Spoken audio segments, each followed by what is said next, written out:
Welcome to the Heart of Herbs Herbal School podcast, where we explore the fascinating world of herbal medicine and natural healing. I'm your host, Demetria Clark, and I'm thrilled to be your guide on this journey of discovery. At Heart of Herbs Herbal School, we're passionate about empowering individuals to harness the power of plants for health and wellness. Through our podcast, we'll dive into topics ranging from herbal materia medicas, clinical herbalism, sharing insights, interviews, tips, and wisdom to inspire and educate our listeners. Hi, this is Demetria Clark, the director of Heart of Herbs Herbal School. And today on the Heart of Herbs Herbal School podcast, we are doing our second episode of a two-part series. Did I say that right? I guess so. So anyways, this is Herbal Business Marketing episode 2. And the first episode, so go back and listen to that if you haven't heard it, is online marketing. And that's something that a lot of people always want to know a lot of information about. But this next episode is offline marketing, which can be just as, if not more important than your online marketing. So, offline marketing. What exactly does that mean? That means you're not on the internet selling your item. It means that you're not using online internet interactions as the primary way to market. So offline marketing, this is when you want to connect with your local community. And I'm going to explain some different ways to do that. And I'm also going to give you tips and ideas that are really come from being in the industry for like a gazillion years.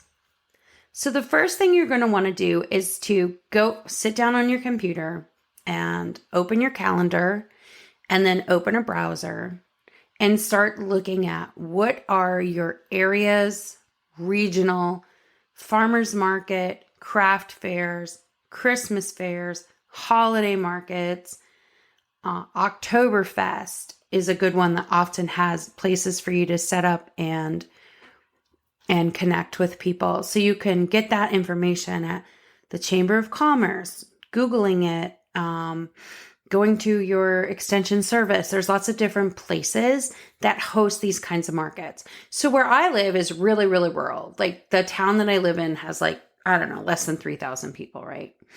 And we actually have a farmer's market less than 3 miles away, and another one in the town that has about 15,000 people. And then there's another town about 25 minutes away that has a really big farmer's market. And then if we wanted to, we could also hit the towns within 20 to 30 minutes from us in Virginia or North Carolina. So there are a lot of marketing opportunities within a half hour of where you live. So the first one we're going to talk about is farmers markets and craft fairs.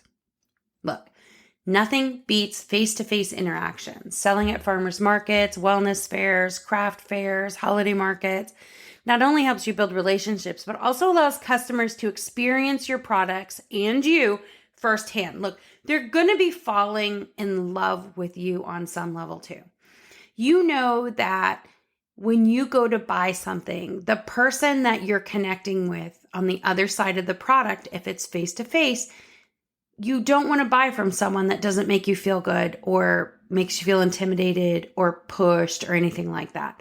So people are going to build a personal connection with you. Now, this can lead to loyal customers who appreciate the quality and the passion behind your offerings. And with those loyal customers come loyal word of mouth. So how can you stand out at these markets? Because you're probably like, there's a million people doing the same thing as me. Well, I'm going to tell you. Enhance your brand with attractive packaging. Packaging is really, really important. Investing in attractive branded packaging is really crucial to make a strong first impression. Your packaging serves as the initial interaction customers have with your product, especially if you're not there. And it's not just about aesthetics. It conveys your brand's values and commitment to quality. Your packaging also reflects your brand identity. It should tell us about the story of your brand, use colors and fonts and imagery that align with your brand's identity. For example, if your brand emphasizes sustainability, consider eco-friendly packaging materials and earthy tones that resonate with environmentally conscious consumers. The elements of design.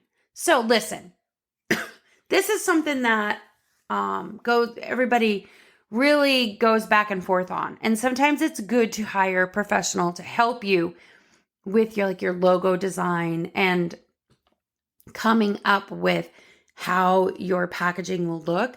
Sometimes people get married to a logo that is really beautiful on paper, but isn't going to transfer to product packaging well, or t-shirts or things like that. And so when you work with a designer, and there's lots of places out there that have very reasonably priced designers. If you work with a designer, right, you can come up with a version of what your logo is that will work in a prominently displayed fashion. So your logo should be displayed everywhere. It should be recognizable and reflect your brand's personality. Your color scheme should offer a cohesive palette throughout your packaging to create visual harmony. So if you have a booth set up, right, you can make your booth fit those color schemes too. And you can even get custom printed fabrics nowadays and tablecloths and, folding chairs. I mean, you can literally get your brand on everything, right?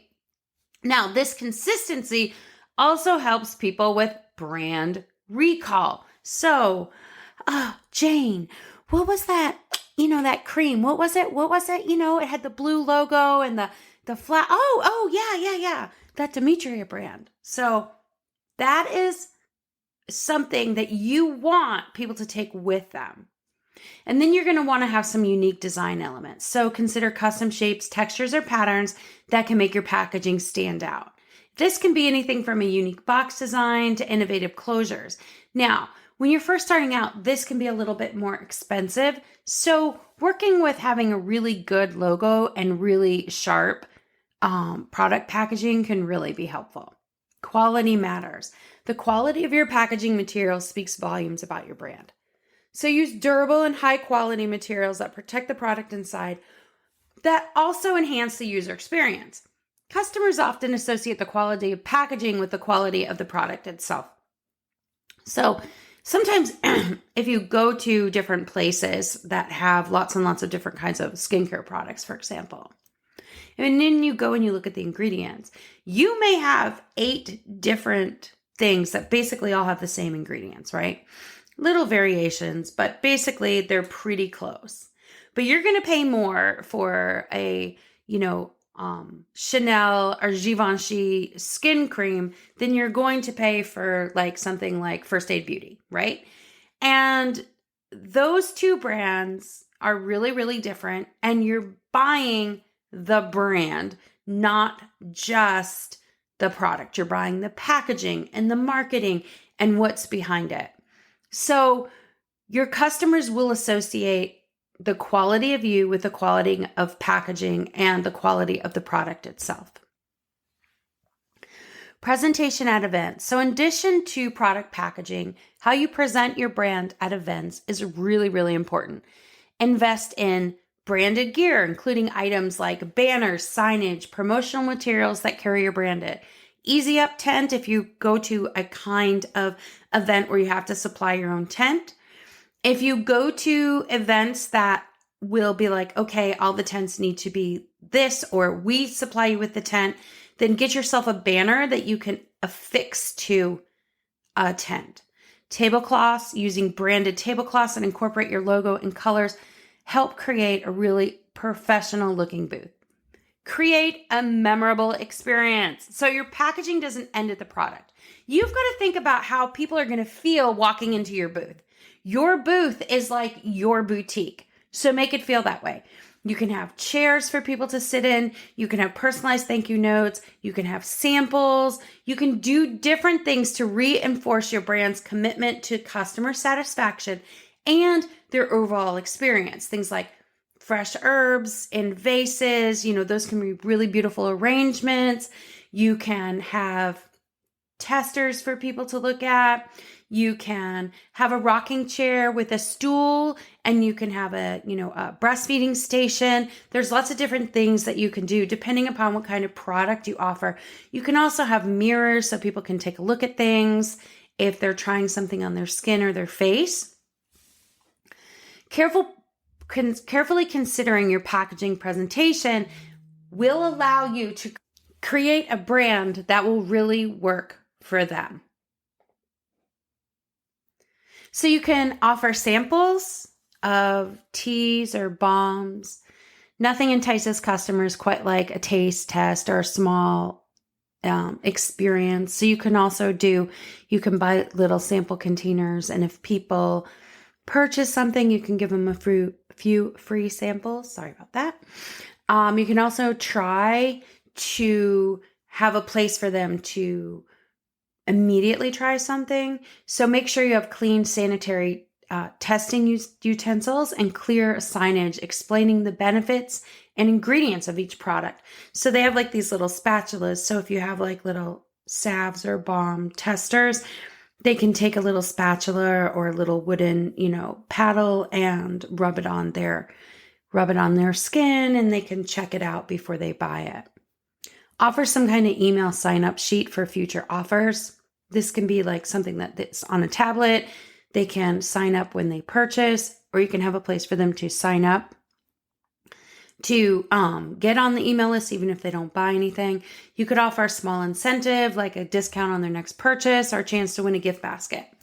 Make it clear that subscribing means they'll receive really exclusive offers and updates about new products and tips on using them effectively, and that. Be like, hey, I don't want to be your spam, but I want to let you know when we have something special going on.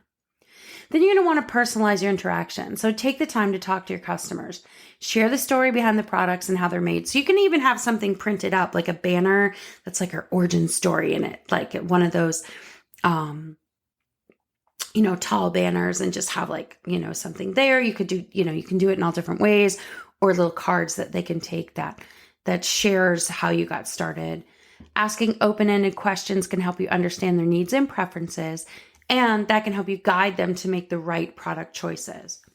Create an engaging booth layout. Your space should feel welcoming and reflect the atmosphere of your brand. So we already talked about this. Banners, tablecloths, plants can help enhance your aesthetic. A visually appealing setup can draw customers in and encourage them to explore your offerings. Have plenty of stuff. Don't make it too crowded where if they're in there, they're knocking stuff over if there's more than one person. So you can engage in social media during the event. So you can have a little place where people can post pictures and tag you. You can have, take a picture with our banner, and 2 random people will win blah, blah, blah prize. You can do all different kinds of things. You can share behind the scenes snippets, live updates from the market, or customer testimonials. Encourage visitors to tag your business in their posts when they share their experiences. Now, I know this is about offline marketing, but of course, with anything, the worlds combine. Combining these strategies can help you create an engaging and memorable experience at farmers markets and craft fairs, ultimately leading to increased sales and lasting relationships. Have a strong business referral network. This is another thing that a lot of people overlook when they have an online business. So when you build a business referral network, it is really an effective way for herbalists and health practitioners to grow their practice. Having a trusted group of professionals and clients who recommend you can lead to increased credibility, more clients, and long-term business success. Here is why this is so valuable. A business referral network can help you get a steady flow of clients. These word-of-mouth referrals are one of the most powerful ways to attract clients. When trusted professionals such as midwives, chiropractors, acupuncturists, holistic doctors, physicians, and nurses recommend you, their clients are more likely to book your services. People trust recommendations from someone they already know. A referral client is more likely to be ready to buy than someone who finds you online, and it reduces the need for heavy advertising since clients come naturally through referrals. It also builds credibility and a professional reputation. Having a strong network can help you position yourself as a trusted expert in your field. So you can also do this by inviting customers who really, really love you to join an affiliate program or something like that also. But when you are being referred by practitioners and past clients, it speaks highly of your skills. It also reinforces your credibility. Being endorsed by professionals increases client confidence in your herbal remedies and holistic services. It creates collaborative opportunities like being invited to wellness panels, events, or guest speaking. It also helps you build an authoritative presence in your online community. So, if a chiropractor, for example, recommends your herbal tinctures for inflammation relief, their clients will trust your products more than if they just simply saw an ad online, because that person is saying, I believe in this product and I'm also a wellness practitioner or a physician or whatever their job is, right?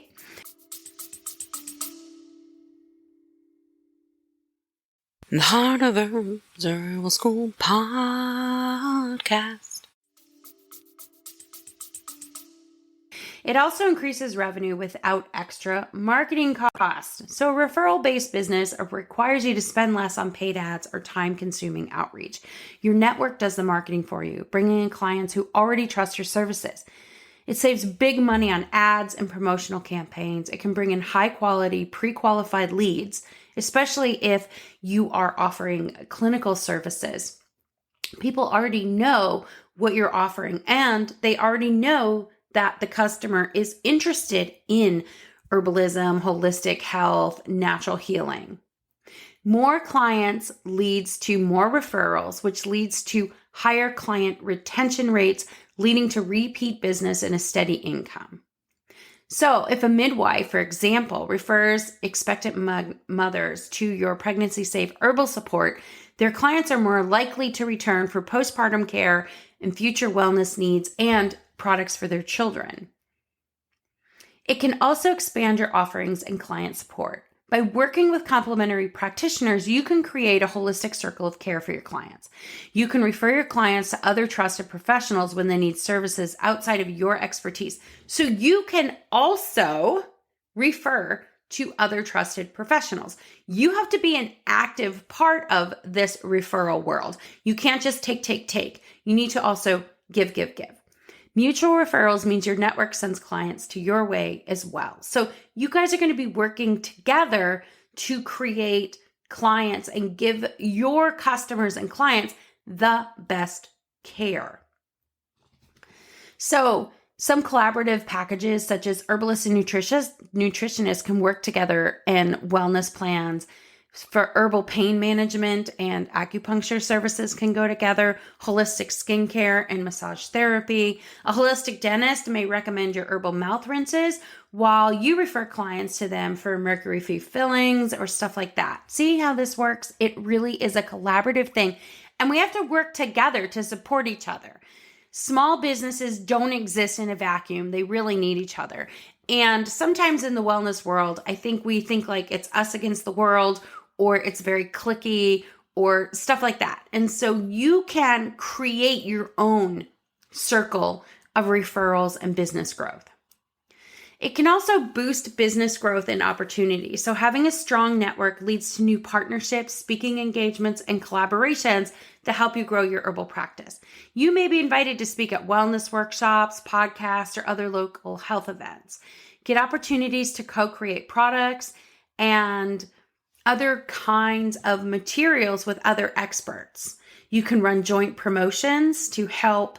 You could offer coupons for someone else and they can offer coupons for you, or, if they purchase your products, they can get a free ebook or something like that. There's ways that you can work together.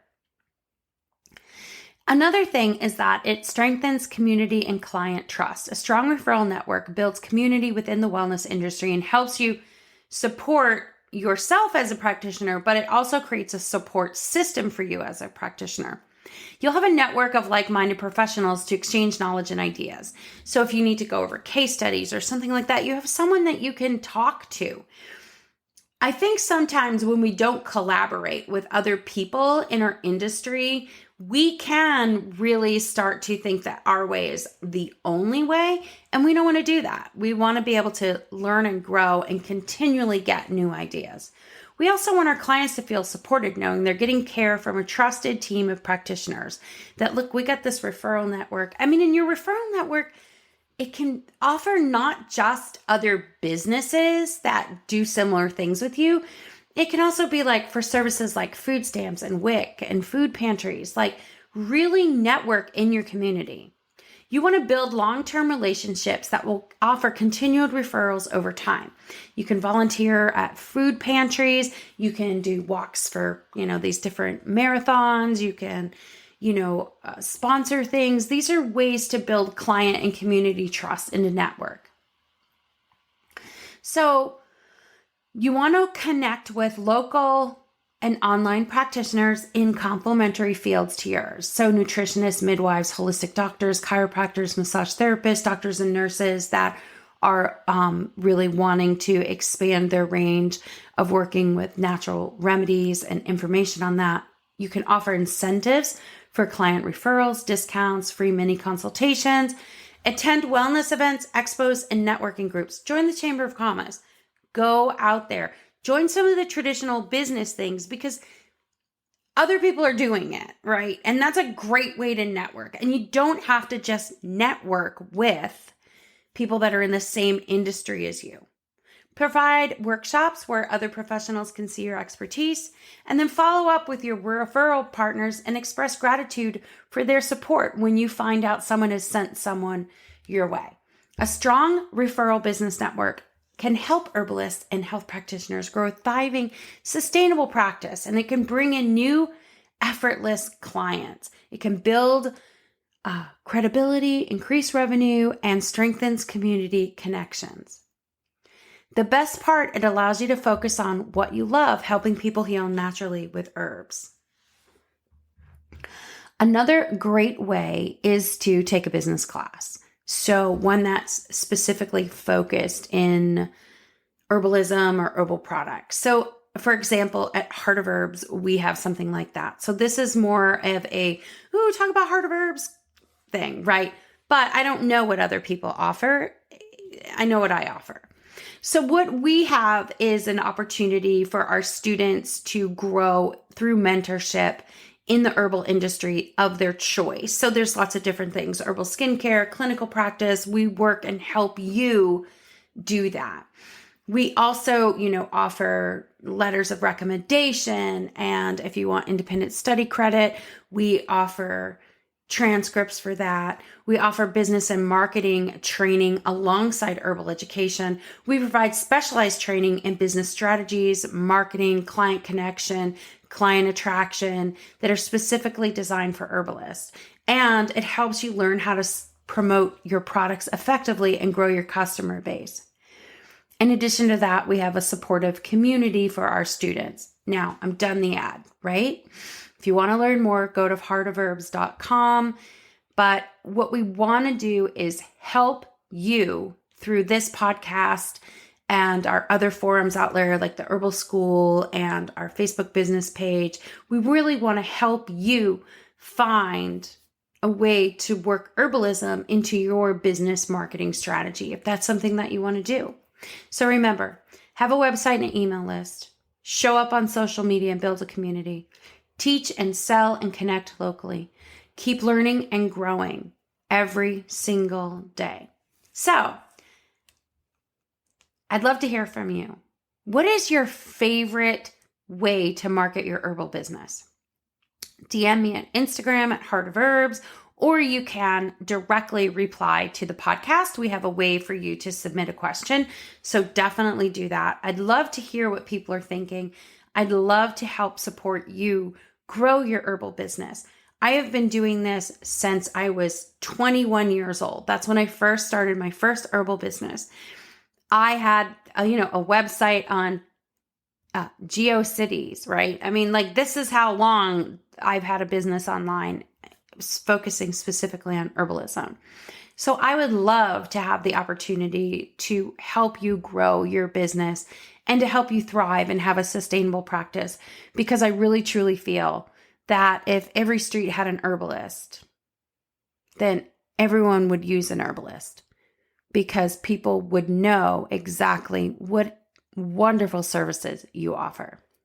Thank you so much for listening, and have a wonderful, wonderful day. I'm really excited to have been able to share this 2-part series with you on herbal marketing. And so definitely, if you haven't listened to the online one, definitely listen to that and then listen to this. Or if you're just finishing this, then go listen to that one. That was really a silly way to say it. Because I think it's really important that we look at things in a full and holistic way and really focus on connecting with clients. I think that's something that people really need. So again, I'm going to say goodbye and thank you for listening, and have a wonderful, wonderful day. Interested in learning more? Visit heartofherbs.com and enroll using coupon code podcast to save 20%. The content provided in this podcast is not intended to diagnose, treat, cure, or prevent any disease or medical condition. It's always recommended to consult a qualified healthcare professional before making any changes to your diet, lifestyle, or health regime, especially if you have an existing health condition. Any of the financial information and advice for starting or maintaining an herbal business is just that, information. It's not used to be a guideline on how you should run your business. Contact the appropriate professionals to help you to have a successful business.